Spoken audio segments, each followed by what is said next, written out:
Hello, my naysayers, and welcome back. I hope you guys are having a glorious week so far. Mine is going swimmingly. I have no complaints. So, with that being said, we are going to get into it. Today, we are discussing Love and Marriage Huntsville Season 3, Episode 8. And as you guys can see, we're going to do our little podcast format today because I have my Felicia braids in right now. And I took my scarf off and I don't feel like putting it back on. And when I be, in front of y'all, I like to be presentable and whatnot. And right now, I look like I'm finna go ask Craig to borrow his toaster. So, you know what I'm saying? We just gonna do the podcast and I'm gonna just catch y'all in the next one. So, anyway, we started out, Melanie is having a photo shoot. I mean, not a photo shoot, a video shoot at one of her friends' estates. And I'm like, man, like I need to have friends that live in homes like that. Like that's what's up. And she had her little Martell look-alike, and it was cute. And I'm like, okay. And then we meet one of her friends. I think her name was Brittany. She, I guess, helps her with the children sometimes. And I'm assuming because I didn't really catch that bit of tea, but I'm assuming that at one point Martell was upset that she was babysitting their four children because she only has one child, and he felt like that didn't equip her to be able to babysit four children. And I'm just like, you a little worried about stuff that you don't seem to need to be worried about. Because aren't you the same person that can barely even get your children on a regular basis for whatever reason? And you worried about who Melody has babysitting hers while she's getting the bag so hers can have a life and food and clothing and shelter, unlike some people, and a Christmas. But I'm going to just mind my business. So anyway, and then we see Marcel and Tisha. They meet up with Jalen at Black. Excuse me. And I honestly think that they're horrible bosses.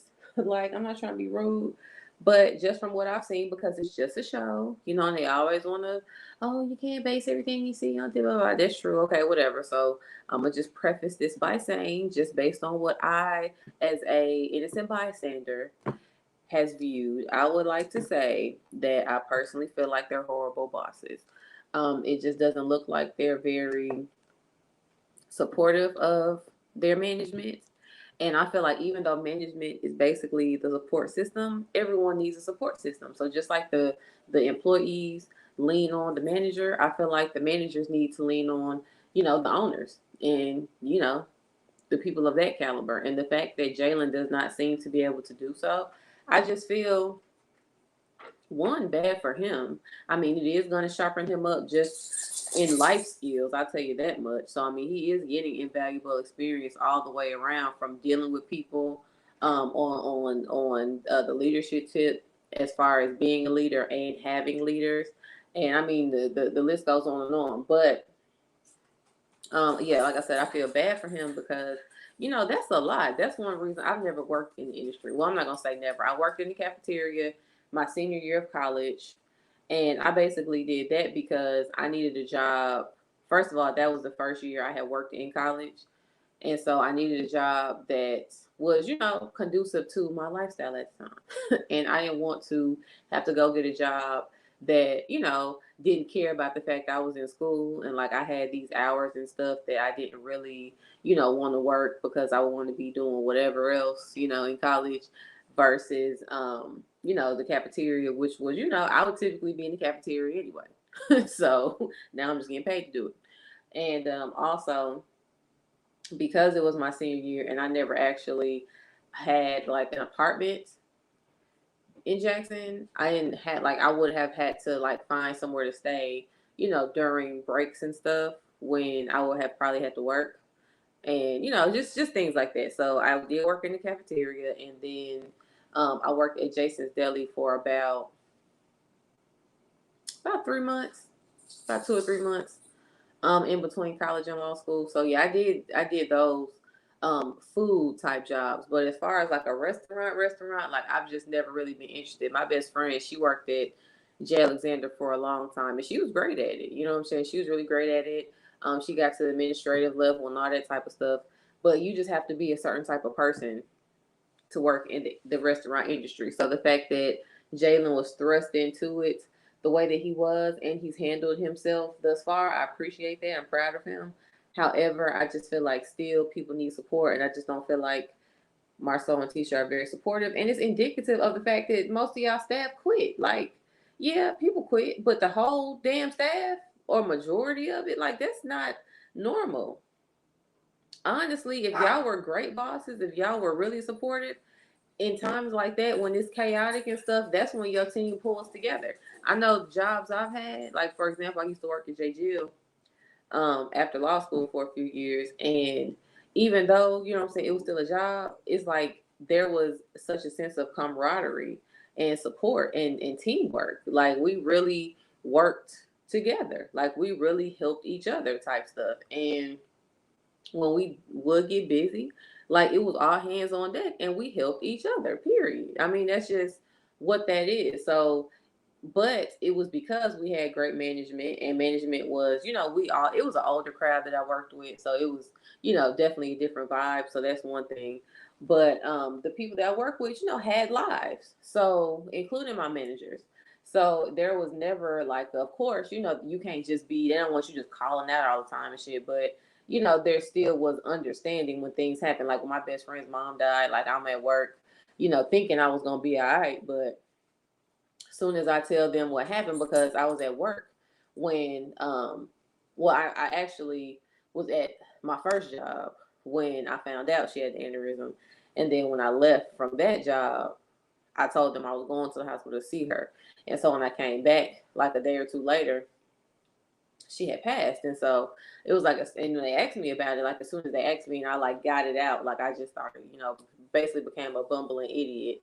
And they just, they're like, just go home, like go home, like, you don't, what I'm saying? Like just a no brainer. Like this is not the time, you don't need to be here. You know what I'm saying? And they're like, we're fine. Like you just go ahead, go. And it was that type of stuff. So with that being said, I just feel like, you know, all establishments from restaurants to schools to boutiques. Like it's all about the leadership. And I just honestly don't feel like Tisha and Marceau are great leaders, to be honest. Like I'm not saying they're horrible, because I mean, hey, you opening up a second business and you have a champagne that's out. So I think, you're doing something right. But at the same time, I just feel like still, if you losing staff members at that magnitude and your general manager is expressing to you his disdain on things, I feel like you should hear him. And I don't feel like you should just,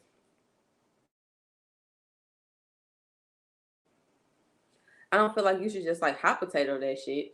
And every time he pass you something, you just throw it back at him. Like, I don't think that's cool. And I don't think that's very wise as a business owner, because at the end of the day, yeah, your shit can go left and you can blame Jalen all fucking day. But guess what? Jalen's going to go on to great things and he's going to be fine. You're going to be the one that has a failed restaurant. So, I mean, I'm just going to throw that out there, but I hope y'all, get it together and move on.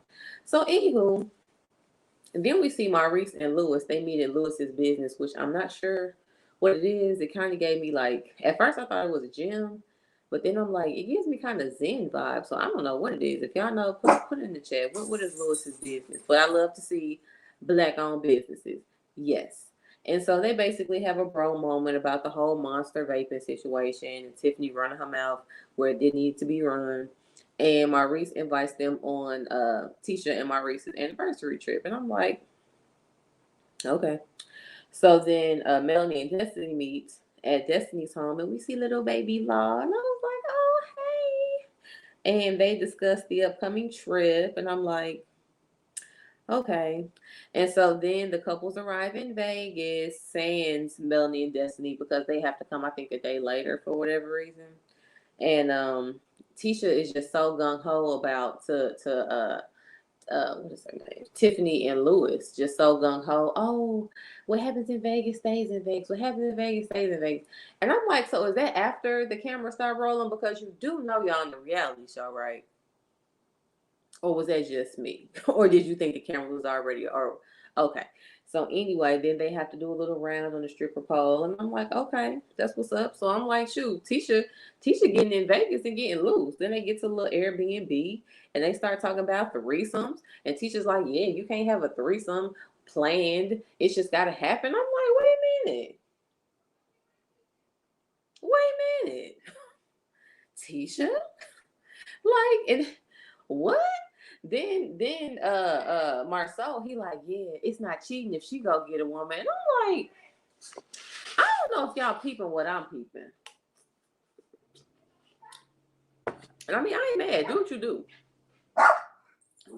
I'm trying to do this recap. If that's cool with you, appreciate that. So, yeah, I don't know. You know, I'm mind my business. I ain't judging, but I don't know. Sometimes people kind of say with their chest when they got a little experience with things, and I'm gonna just leave that there. So, anywho, back to these threesomes and whatnot. So again, they bring up the fact that Destiny felt like Kimmy wanted her to be, you know, the third wheel in her and Maurice's bedroom, and she's like, "What? Just because I can appreciate a beautiful woman doesn't mean blah blah blah." And I'm like, okay. So I'm like, are we testing waters around here? Are we trying to see, like, what's really up with Lewis and Tiffany? Are we trying to see who got first dibs? Because like I said, I don't know if y'all vibing like I'm vibing, but you know, I could be wrong. So anyway, the Scots are passing shots around, and I almost forgot Martell was a fuckboy when he showed up in that little muscle shirt, because I was like, oh, who? Oh, never mind. Because see, I had saw the muscles before I saw it was Martell. So then I was like, oh no, never mind. I can't even be. Let me turn my head away from the screen till he moves. Cause see, I can't be accidentally lusting over his stupid ass. I just can't be doing that. Cause he was looking good for like 3 seconds before I realized it was Martell. But anyway, he had to come extra muscular and greased because he knew his ex-wife was gonna be around. He had to be thirst trapping. Y'all niggas know y'all be thirst trapping.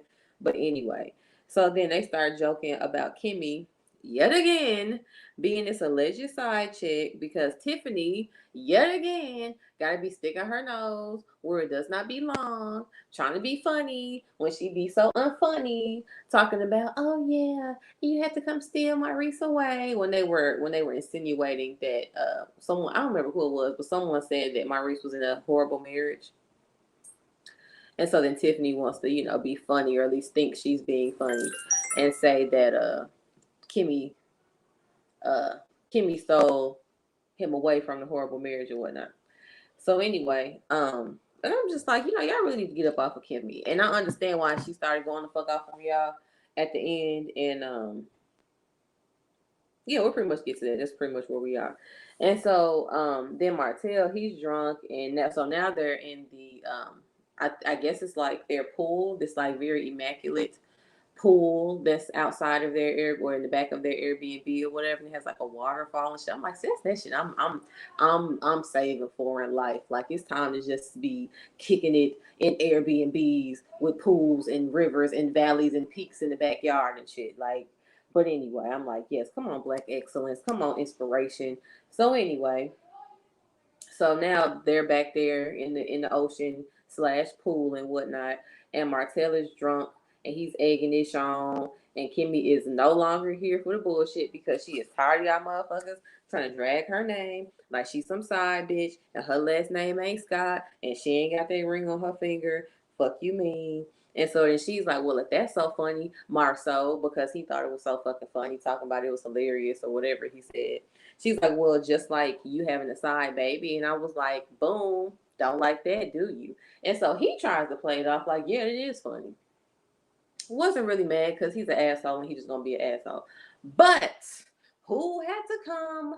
Guns a blazing, gotta take shit to a whole nother level, gotta stick their nose in. We know that's your husband, sweetheart. We know you don't like the fact people is talking about Marceau may have an alleged side baby. We get it. But how the fuck did we get on Miss Wanda? How did we get here, Tisha? Just how? So I know y'all like, what do you mean? Exactly. Let me fill you in quickly. In response to Kimmy, you know, retaliating against Maurice, not Maurice, all these damn M's, Lord. Marceau laughing and saying that it was hilarious that she was allegedly a side chick.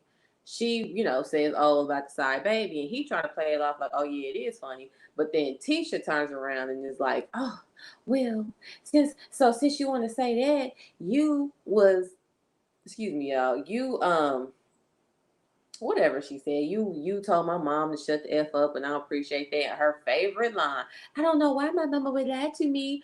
Girl, you've known your mama longer than all of us put together, including the fucking viewers. Why are you still trying to go to bat for this woman in her bullshit? I understand that's your mama and I respect it. But quit I'm gonna tell you like this. Come close. Come close, Sarah. Come close, because I love you. Because I love you. I do. But I need you to hear me. I need you to hear me clearly. I really do.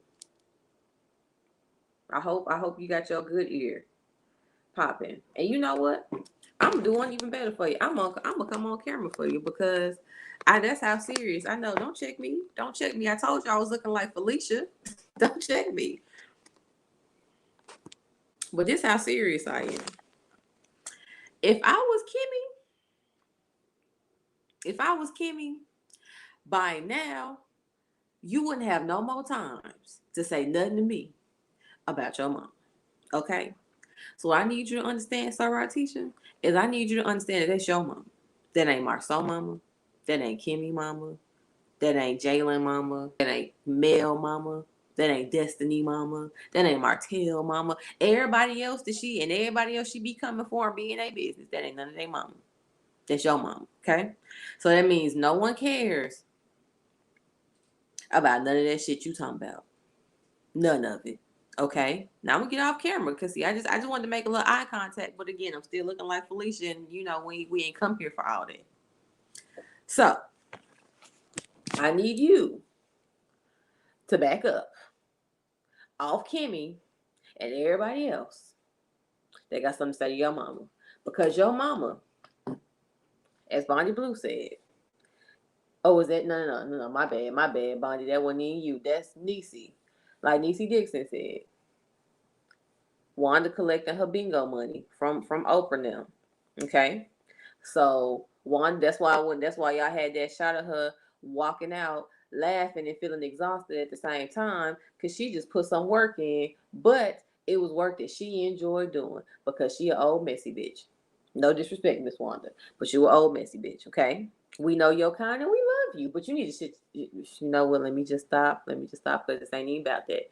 So anywho, like I said, in conclusion, Tisha, when Kimmy said she was sick of your ass, I think that she was speaking for the collective when she said that she's sick of your ass and that shit. Cause I know I'm sick of your ass and that shit. I showed you my Felicia braids just so you know how sick of that shit I am. So if you just ever happen to hear this or watch this or whatever, just know I love you. Ski week, I do. But you need to just understand, like how you handled yourself last episode. I was so proud of you. I was so proud of you. I was so proud of you. Oh, I was so proud of you. I just was.